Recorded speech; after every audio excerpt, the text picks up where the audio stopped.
निर्वाचन समय रे सबु नेता नाना प्रतिश्रुति देइथांती किंतु सबु नेता लोकंक समस्यार समाधान करि नथांती। तेबे सोरडा विधायक देइथिबा कथा अक्षरे अक्षरे पालन करिसेंती। लोकंक पाखरे बसी सेमानंक समस्या बुझिसेंती। सरकारंक नियम रहिछि 60 वर्ष होई गले गरीब लोके भत्ता पाई आवेदन करि पारिबे किंतु सोरडा ब्लॉक रे दीर्घ वर्ष हेबो एही भत्ता पाई दौड़ी दौड़ी निराश होइछंती अनेक। एहारी भितरे सोरडा विधायक नीलमणि विषय आसिबा परे वर्तमान सुधा अनेक हिताधिकारी को भत्ता देबारे साहाय्य करिसेंती। सोरडा ब्लॉक सराबाड़ी गाँर दिव्यांग केदार गौड़ बहु वर्ष तले दादन खटिबाकू सुरत जाइथिले। रोजगार हेले परिवार प्रतिपोषण करिबे भाबी जाइथिले राज्य बाहरकू किंतु केदार घर को फेरिबा समय रे किछि दुर्बृत्त तांको मुहरे एसिड पकाइथिले जहा फल रे से संपूर्ण अंध होई जाइछंती। बहु कष्ट रे गाँ लोकंक सहायता रे घर को फेरिछंती सत किंतु एबे असहाय होई पड़िछंती। आज को 3 वर्ष हेबो भत्ता पाई आवेदन करुथिले मध्य अयोग्य कही कटा जाउथिला। एबे गत 2 मास तळे से विधायक नीलमणि विषय को निजर गुहारी जणाइथिले आउ एबे 3 मासर भत्ता टंका पाई केदार बहुत खुशी अछंती। जे स्थान रे काम करथुली कंपनी श्रीनाथ रे काम होउथिला जानलो काम छाड़ी गिरी आउटा छोटी हला आइला जगी सीटी पकई देले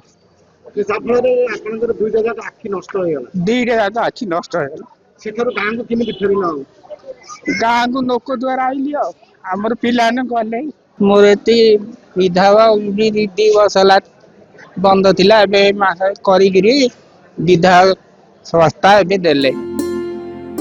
सेही भली बाघुआपल्ली गाँर कुंती गौड़ को 80 वर्ष हेला परे भी कौनसी सरकारी सुविधा मिलु नथिला। औषध खर्च पाई पाखरे टंकाटिए नथिला।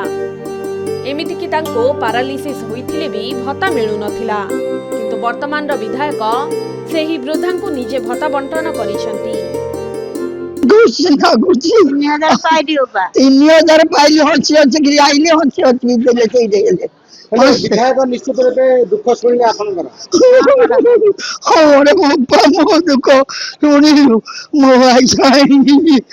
आशीर्वाद जुआड़े गले तो आम चेष्टा करछु जेतु सरकार तो गोटे थर समर्थन दे परिबन धीरे धीरे दियंती आम आसिया दिन 1.5 वर्ष भीतर आम 800 पाखापाखि दे सारछु आगु को जा लोक नीड अच्छी जो माने विधवा एवं जो माने 65 वर्ष पाखापाखि क्रॉस करनी लोक तो 60 वर्ष टच कर आसी जाउछंती तो आम देखु 62 63 64 65 से प्रथम प्रायोरिटी दउछु 70 से प्रायोरिटी दउछु तो निहाती आम से खोजी भत्ता दि जाउछि यदि आम काम सरला आम भाभी भत्ता पुणी आउ दिन आम काम आसो तो आम लोक मुझे भावुँ ब्लॉक मुझे मोर इच्छा घर देवाई जेहतु 152 लोक 153 लोक घर को जावाटा क्रिटिकल हम से उद्देश्य आम ये डाकिचु नहीं तो मोर उद्देश्य बीएस मैडम को नहीं घर देके आसापी कारण आम सेवक ये सेवा न करवा आम लोग कहीं मानिबे आम नेता मन कर सेवक मन करे भल हम।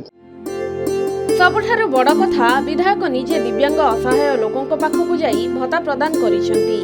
विधायक कहिसेंती जे से जणे सेवक लोकंक सेवा करिबा पई आसिसेंती। आगामी दिन रे एभली दिव्यांगंक घर को जाई भत्ता प्रदान करि आसिबे। एपरि महानता पाई आज सोरडा विधायक चर्चार शीर्ष बिंदु पालटिछंती। गंजाम सोरडारू संजीव पटनायक रिपोर्ट के न्यूज ओडिशा।